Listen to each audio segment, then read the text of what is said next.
two models, Yeah. and they're going in different directions. So I was very interested in talking to you about this. Yeah, that's why I'm here. So let's talk about it. First, I want to start you off with what we had yesterday. There was actually an earthquake that happened in southern Missouri overnight. This was about 8:53 near Williamsville, Missouri. It was a 4.0, and some folks even as far north as Kirkwood said they felt it. Parts of the Ozarks and even places in Farmington and Perryville. Now, our weather isn't bad today. We've actually got a really nice day on the way when it comes to sunshine. It's cold. Our numbers yesterday were in the 60s and 70s. We're about 20 to 30 degrees colder here across St. Louis for your Thursday. So not a bad forecast, even for the weekend. It does start off a little chilly. Tomorrow we'll be in the 20s when you wake up, and we climb back into the 50s this weekend. There is a chance of a light shower Sunday, but that's not the big story. The big story is what's coming for us near Thanksgiving. This is what Ryan was talking about. So let's get you to the Futurecast and get into next week. So Sunday, there will be a little system that zips on by. Not a big deal. This may bring some light rain, but Monday and Tuesday are dry days.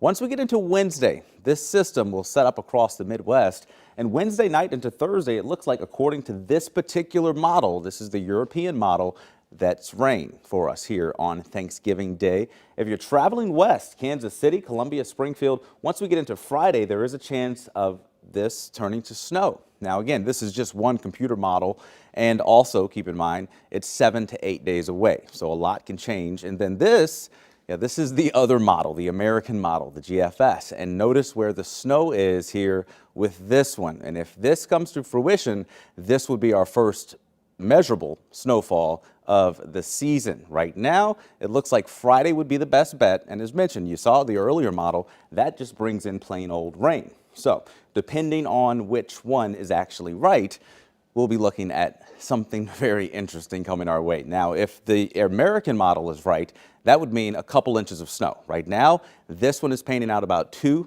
inches at most. Now, of course, again, this is 7 to 8 days away, so things could change. Now, if, again, it's just all rain as we work our way into next week, that could mean just a couple inches of rain. So this is something we've got to watch very closely, and we wanted to give you the heads up early because this is a very populated travel time for lots of folks hitting the roads, hitting the air. But again, this particular model, again, the Euro, got to say, this is the one that's more accurate usually when it comes to snowfall, and right now it's just calling for rain. So that's something we're watching. Again, these discrepancies in the models always happen this time of year. So what we have to do is wait and see. So by next week, on Monday and Tuesday, we'll have a better idea. So make sure you check back in after the weekend. Want to give you another heads up. Tonight into tomorrow morning, a almost lunar eclipse happens, 99.1%. So basically almost a total lunar eclipse. You just can't technically call it a total lunar eclipse. But this is what the moon will look like, 3:03 in the morning tomorrow morning as that happens. But if you are headed out to view that, these are our numbers that we'll be seeing, 20s. So make sure you do bundle up if you're headed out early. Remember to set those alarm clocks, 3:03 Central Standard Time. Ryan, for now, let's toss it back to you. All right, lots of good stuff there. Thank you, Anthony. We'll be cheering on the Euro model, I think. Okay. All right, so now on to a top story out of the Metro East this morning. One man is dead and at least 3 others are hurt after a shooting in East St. Louis. Let's take a closer look at the scene. Look at all the bullet holes to the driver's side window. That is crazy. The shooting happened around 5 o'clock yesterday afternoon near the State and 83rd Streets. Police say 25-year-old Cornelius Eland was killed.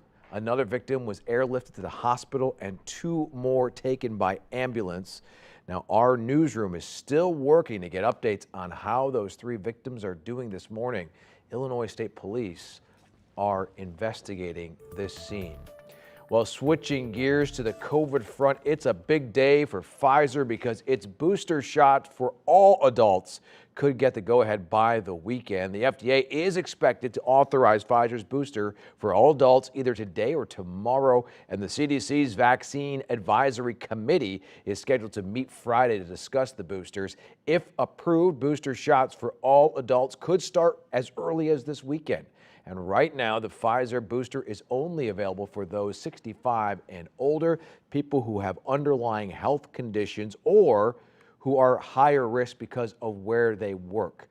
If approved, all adults would be able to get the Pfizer COVID booster 6 months after their second shot. Meanwhile, Moderna also making news because it's asking the FDA to approve its booster vaccine for everyone 18 and older. The FDA will need to review the latest submission from Moderna. If you receive the Johnson & Johnson vaccine, you're already eligible for that booster shot from any brand and can get it 2 months after your first shot. Now remember, you don't need to get the same booster as your original dose. The CDC has approved mixing and matching.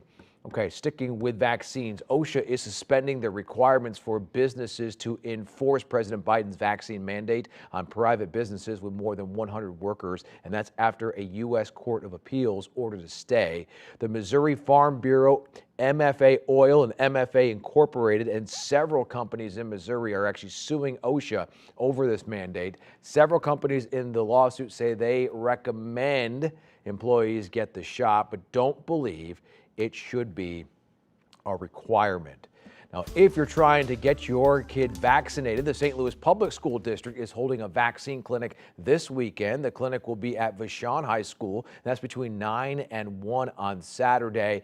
It's for anyone 5 years and older, and you could win a $100 gift card if you get vaccinated there. The school actually hosted a similar clinic last Saturday at the Gateway Middle School. Now, for more information on vaccine clinics for kids and adults close to you, just text the word vaccine to 314-425-5355. Again, 314-425-5355. There it is on your screen.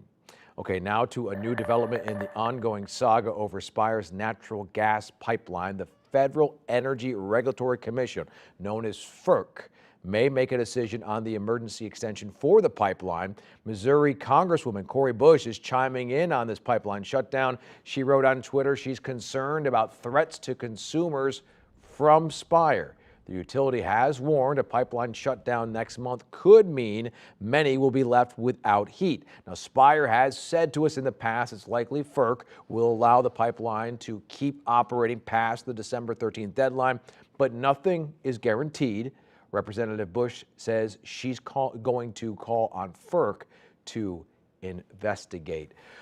Laclede's Landing is trying to make a comeback. The downtown Riverfront District was a popular destination for bars and nightclubs up until about 15 years ago, and now the nonprofit Missouri Main Street Connection is working with community members and businesses to come up with a strategy to bring back people. Now, some of those changes are already happening. New lofts are filling up, there's new lighting, new sidewalks, and security patrols. Crews are restoring the Landing's famous cobblestone streets going north and south, and then they're actually paving the roads going east and west to make it easier to get around. Now, some would say it's in the middle of nowhere. This is a new story, not the riverfront. But some would say Hartville, Missouri is in the middle of nowhere, but now it's actually officially the middle of the country. The Census Bureau has named Hartville the new population center of the United States, meaning an equal number of Americans live to the north and south, east and west. The small town in the Ozarks is home to about 600 people. It's about 12 miles southwest of the previous population center. That was Plato, Missouri, which is the smallest distance shift in a century. The nation's population center is calculated every 10 years after the once-a-decade census shows where people are living. It's been located, by the way, in Missouri. This is a fun fact, since 1980.